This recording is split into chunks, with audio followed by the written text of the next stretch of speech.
यहाँ खड़ी होकर हमारा मुंह क्या देख रही हो? जाओ किचन में जाकर काम करो। माँ जी मेरे साथ ऐसा क्यों करती है? मैंने उनका क्या बिगाड़ा है?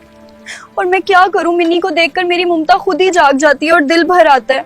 खाना बन गया है तो जाकर बर्तन धो। 10 सालों में मुझे एक बच्चा तो दे ना सकी और अन्नम का एक बच्चा हो भी गया है।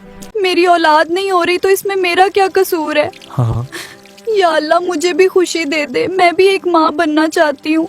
झाड़ू लगाकर मेरे पाँव भी दबा देना। माँ जी मैंने अभी कपड़े भी धोने हैं, आप अन्नम को कह दें वो आपके पाँव दबा देगी।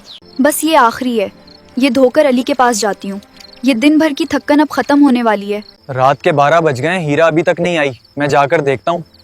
ये क्या, तुम अभी तक कपड़े धो रही हो? भाभी को बोल देती, वो धो देती। तुम सारा दिन काम करती हो। बस ढोल ही है, भाभी अपना मुन्ना संभलती हैं।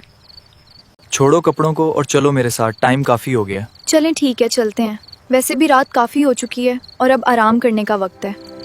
तुम सारा दिन काम करती हो और भाभी कुछ भी नहीं करती, ये नाइंसाफी है। उनकी इज्जत है ना, उनकी औलाद जो है, और मैं तो बे औलाद हूँ। पागल ऐसे नहीं कहते, अल्लाह एक दिन हमें भी औलाद जरूर देगा।